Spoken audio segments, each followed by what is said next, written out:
सभी भक्तों को राधे राधे। जय श्री कृष्णा, जय श्री श्याम। भक्तों, आज हम सुनेंगे आश्विन शुक्ल एकादशी अर्थात पापा अंकुशा एकादशी व्रत कथा।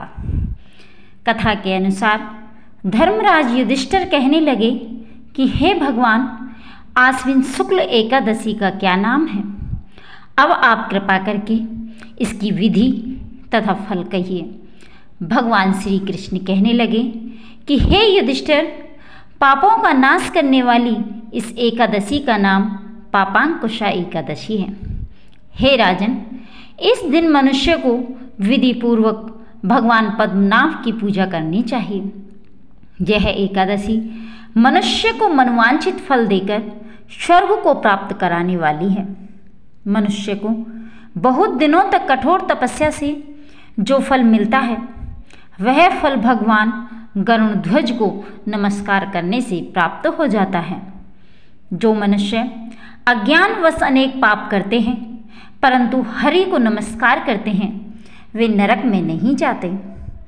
विष्णु के नाम के कीर्तन मात्र से संसार के सब तीर्थों के पुण्य का फल मिल जाता है। जो मनुष्य शार्ंग धनुषधारी भगवान विष्णु की शरण में जाते हैं, उन्हें कभी भी यम यातना भोगनी नहीं पड़ती है। जो मनुष्य वैष्णव होकर शिव की और शैव होकर विष्णु की निंदा करते हैं, वे अवश्य नरकवासी होते हैं। सहस्रों वाजपेयी और अश्वमेघ यज्ञों से जो फल प्राप्त होता है, वह एकादशी के व्रत के 16वें भाग के बराबर भी नहीं होता है।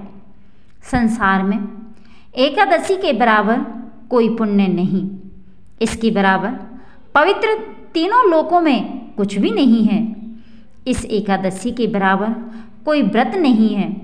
जब तक मनुष्य पद्मनाभ की एकादशी का व्रत नहीं करते हैं, तब तक उनकी देह में पाप वास कर सकते हैं। हे राजेंद्र, यह एकादशी स्वर्ग, मोक्ष, आरोग्यता, सुंदर स्त्री तथा अन्न और धन की देने वाली है। एकादशी के व्रत के बराबर गंगा, गया, काशी, कुरुक्षेत्र और पुष्कर भी पुण्यवान नहीं है। हरिवासर तथा एकादशी का व्रत करने और जागरण करने से सहज ही में मनुष्य विष्णु पद को प्राप्त होता है। हे युधिष्ठिर, इस व्रत के करने वाले 10 पीढ़ी मातृपक्ष, 10 पीढ़ी पितृपक्ष, 10 पीढ़ी स्त्री पक्ष तथा 10 पीढ़ी मित्र पक्ष का भी उद्धार कर देते हैं। वे दिव्य देह धारण कर चतुर्भुज रूप हो, पीतांबर पहने और हाथ में माला लेकर गरुड़ पर चढ़कर विष्णु लोक को जाते हैं। हे नृपोत्तम, बाल्यावस्था, युवावस्था और वृद्धावस्था में इस व्रत को करने से पापी मनुष्य भी दुर्गति को प्राप्त न होकर सद्गति को प्राप्त होता है। आश्विन मास की शुक्ल पक्ष की इस पापांकुशा एकादशी का व्रत जो मनुष्य करते हैं, वे अंत समय में हरिलोक को प्राप्त होते हैं तथा समस्त पापों से मुक्त हो जाते हैं।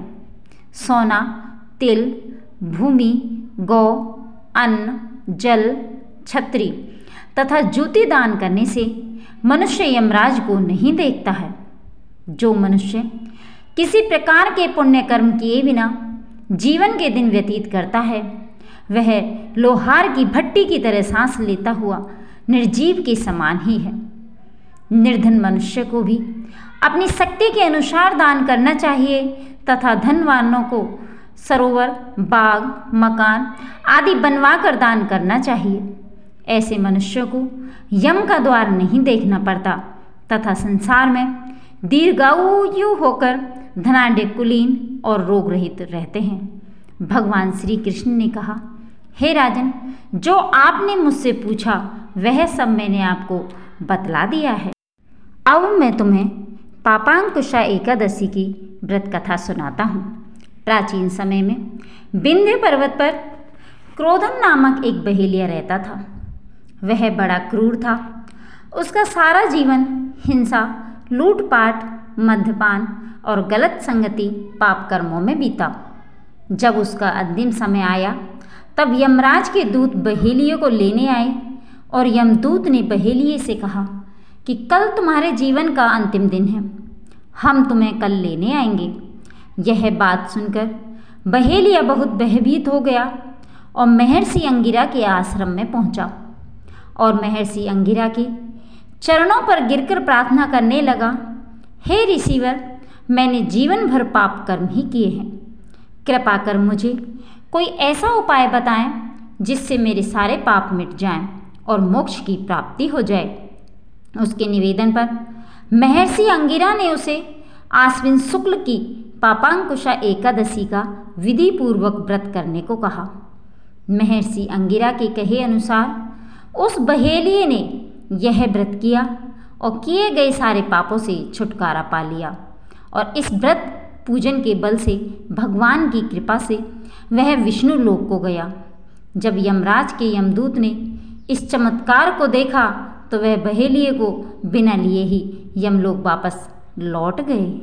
भक्तों, इस प्रकार से पापांकुशा एकादशी का व्रत करने से हमारे किए हुए सारे पाप नष्ट हो जाते हैं।